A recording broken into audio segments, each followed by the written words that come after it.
Before we start, warning. Spoilers ahead.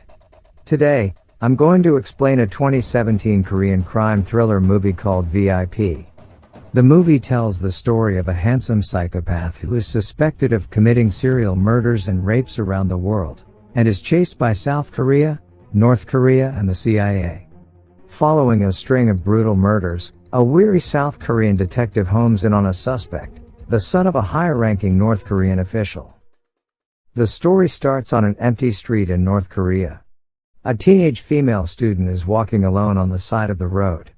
Suddenly, 3 students in a car come and kidnap her. She wakes up naked in an unknown room, surrounded by men who are raping and torturing her.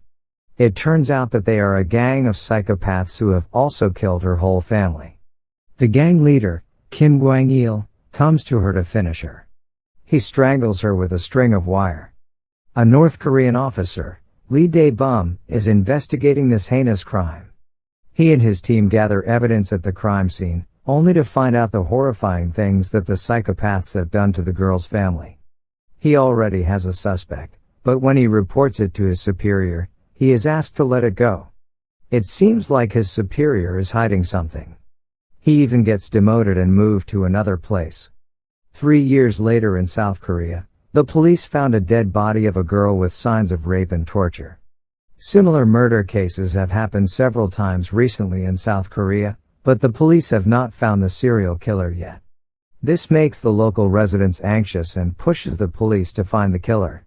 A leading detective, Chai Yi-do, tells his team to match the DNA found at an eggplant inside the victim's body with someone he already suspected. On the other hand, the National Intelligence Service, or NIS for short, is discussing the case. They already know about the identity of the killer, because they are the ones who brought him here from North Korea 2 years ago. They call him the VIP. The DNA result turns out to be a match. Chai and his team raid Kim at his hideout. But when they arrive, there are also some NIS agents trying to take him too. Chai and his team have an arrest warrant for him, so the NIS back down. Seeing this, one of the NIS superior agents panics and immediately provides a lawyer for Kim Kwang-il. In the interrogation room, his lawyer gives a bunch of alibis for him. When asked about the DNA result, Kim says that he and the victim have a farm together as a hobby. The farm has some cucumbers and eggplants. At that moment, Chai is sure that he is the killer, because he hasn't said anything yet about the eggplant. After that, his team gathers CCTV and dashboard camera videos all around the city to prove the whereabouts of Kim during his alibi. After hours of manually checking the video, they get the evidence that proves his alibi wrong. On the other side, someone is torturing Kim's gang members. After killing one of them, he releases the other in the middle of the street. The NIS find him and quickly take him into their custody. They make an agreement with the chief of police. They will make that man responsible for all of the murder cases, but they want Kim released to them. Seeing this as a win-win solution, which can close the murder case, he accepts the offer. The NIS brings Kim's gang member to Chai, but he can't accept it. He talks to the chief of police and he tells him to just let Kim go. This will make NIS happy and they can close the murder case since they also found that men's DNA inside the victims. Just before the NIS take Kim, he provokes Chai, which makes him angry and hits Kim. This makes him get suspended from the task force. Feeling defeated, he goes back home and finds an unknown man inside. It turns out to be Lee, the officer from North Korea. He tells him his identity and the story about how he and his men are tortured by Kim. He is the only one who survives and comes to take revenge on Kim. Kim is the son of a high-ranking official in North Korea.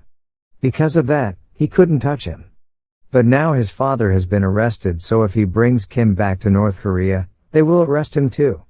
They finally agree on working together. Under the NIS custody, Kim assaults one of the woman agents. Knowing about this, Park beats the shit out of Kim. Kim keeps smiling without showing any remorse. The NIS and CIA have an agreement to give Kim to the CIA so they wouldn't have to deal with him anymore. When the CIA come, they tell them that it is actually their plan to move Kim from North Korea to South Korea. They want the banking information of Kim's father in China that he knows. On the other side, Lee tells Cheo that Kim also killed someone in Hong Kong. They record the video when they torture and rape the victim, then sold the video to fund their operation. In that video, Kim's face is shown clearly. Kim becomes angry, which makes Chai satisfied that finally, he can get rid of the smirk on Kim's face. Unexpectedly, the chief of police suspended the whole of Chai's task force, making them unable to enter their office. Chai drives the car alone with Kim, but he couldn't find out the solution. Park finds him and tries to convince him to let it go. He agrees and lets the CIA take him. But just before they go away, Kim manages to snatch a gun from one of the CIA agents and shoot Kim. The CIA panic and quickly grab Kim away from the scene. Seeing that, Park chases them. Unexpectedly, Lee comes and rams the CIA. He takes Kim into his car and drives away. Lee brings Kim back to North Korea by boat. But it turns out that the whole boat's crew is Kim's underlings. Lee doesn't know that recently Kim's father has come back to power. They kill Lee and throw his body into the sea. Park then learns about it from his superior, but he can't do anything about it. He only can wait for a future chance while seeing Chai lies on the hospital bed helplessly.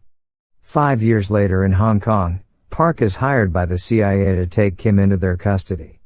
Kim's father has now been executed, so he has lost his power. They give him the location of Kim and a gun to take care of his men. He goes to the location and wipes all of Kim's guards one by one. When he finds Kim, instead of taking him to the CIA, he shoots him multiple times, torturing him just before he shot him in the head. He goes out from the building to meet the CIA and gives the bag to them. Just before he leaves, he tells the CIA to take care of their own problem from now on.